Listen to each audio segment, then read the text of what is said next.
जैसे इंसानों की भी एक लाइफ साइकिल होती है, पता है। पैदा होता है, बड़ा होता है, जवान होता है, बुढ़ा होता है, मर जाता है, फिर कहीं और जाके जन्म लेता है, जैसा कर्म किया होगा। राधे राधे। है ना। जैसे इंसानों की एक लाइफ साइकिल होती है, उसी तरह हमारे हेयर्स की भी एक लाइफ साइकिल होती है।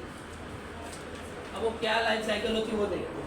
हमने ये सारी चीज़ें पता चल गई हमें, एपिडर्मिस, डर्मिस के बारे में पता चल गई, हेयर बेल्ट के बारे में पता चला है हमें। उसके बाद एरेक्टर पिली मसल्स के बारे में पता है, सेबेशियस ग्लैंड के बारे में ये हमने पढ़ लिया है रूट में। ठीक है, अब हम लोग देखेंगे यहाँ पर जो हमारे हेयर की लाइफ साइकिल होती है उसमें कितने फेस होते हैं। तो यहाँ पर है, यहाँ पर हमारे पास 3 टाइप के फेस है। कौन कौन से? एनोजन फेस, कैटेजन फेस और कैलोजन फेस। ये 3 टाइप के हमारे पास फेस होते हैं। ठीक है, यहाँ पर आपको अगर एक तो उसमें बताया जाए, देखिए यहाँ पर वो पैदा हुआ, थोड़ा बड़ा हुआ, फिर धीरे धीरे बुढ़ापे की तरफ गया, यहाँ पर वो मर गया। अब कैसे होगा वो मैं आपको दिखाता हूँ, और ये साइकिल्स कितने बार होता है, कैसे होता है।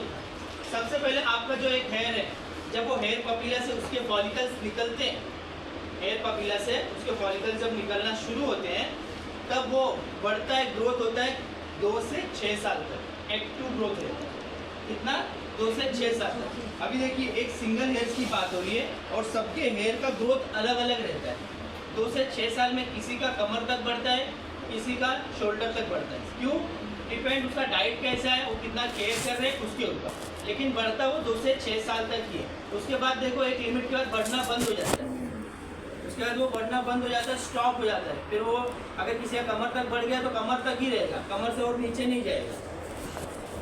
अब वो ऐसा क्यों होता है? तो उसका जो एक्टिव ग्रोथ रहता है वो 2 से 6 साल तक ही रहता है, इसके लिए उसके आगे बढ़ता नहीं है। मतलब कि हेयर पपीला उसके बाद उसको नहीं बढ़ा पाता। फिर वो क्या होता है, जब 2 से 6 साल हमारे हो जाते हैं एक सिंगल हेयर को बढ़ के वो तैयार हो जाता है, जितना भी बड़ा हो, उसके बाद में यहाँ पर जो देख रहे हो कैटेजन फेस में चला जाता है 2 से 4 वीक के लिए। 6 साल कंप्लीट हो गए हेयर को, अब वो स्टॉप हो चुका है, अब वो चला जाता है कैटेजन फेस में। कैटेजन फेस में वो 2 से 4 वीक तक स्टॉप हो जाता है। 6 साल तक बढ़ा, अब स्टॉप हो गया। कितना टाइम के लिए स्टॉप हुआ है? 2 से 4 वीक, यानी 2 से 4 हफ्तों के लिए वो स्टॉप हो गया, ग्रोथ नहीं हो रहा है।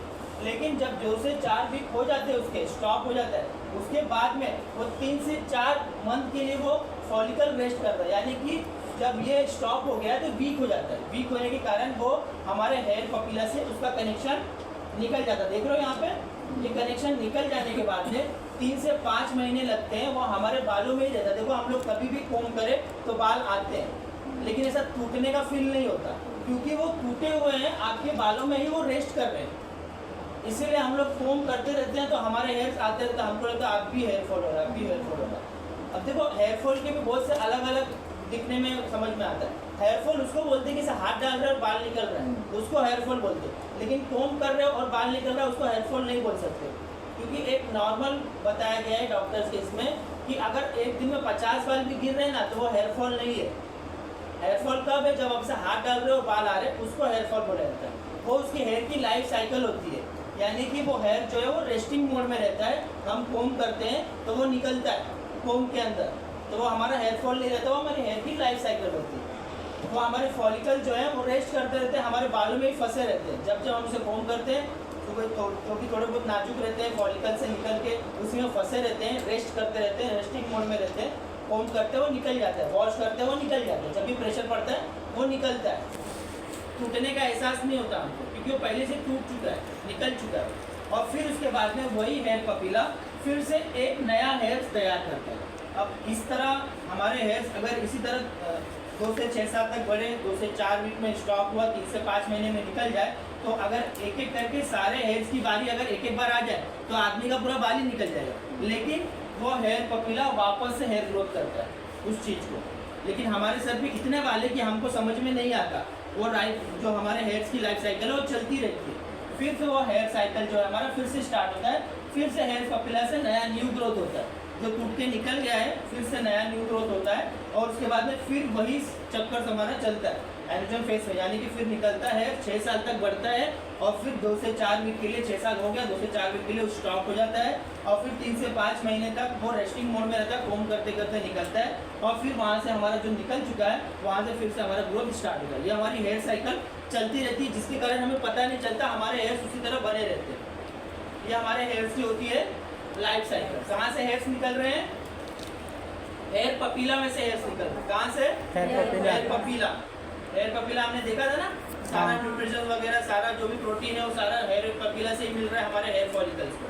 तो वो सारा हमारा हेयर पपीला से हेयर ग्रोथ होता रहता है। ये नंबर्स आपको याद रहने चाहिए। 2 से 6 साल के लिए ग्रोथ होता है, 2 से 6 साल होने के बाद में 2 से 4 वीक के लिए वो स्टॉप हो जाता है ग्रोथ। देन उसके बाद में 3 से 5 मंथ तक वो हमारे स्कैल्प में हेयर्स में वो रेस्ट करता रहता है, फॉलिकल यानी रेस्टिंग मोड में रहता है और फिर जब भी उस पर प्रेशर पड़ता है तो हेयर्स हमारे निकलते हैं और जो हमारे हेयर पपीला से हेयर निकल गए हैं वो फिर से साइकिल वापस स्टार्ट होता है और फिर यही एनेजन, कैटेजन और टेलोजन फेज, यही हमारे हेयर्स की लाइफ साइकिल चलती रहती है। ये होती है हमारे हेयर्स की लाइफ साइकिल। इसको लिख लो या फोटो निकाल लो, जो भी करना फटफट कर लो।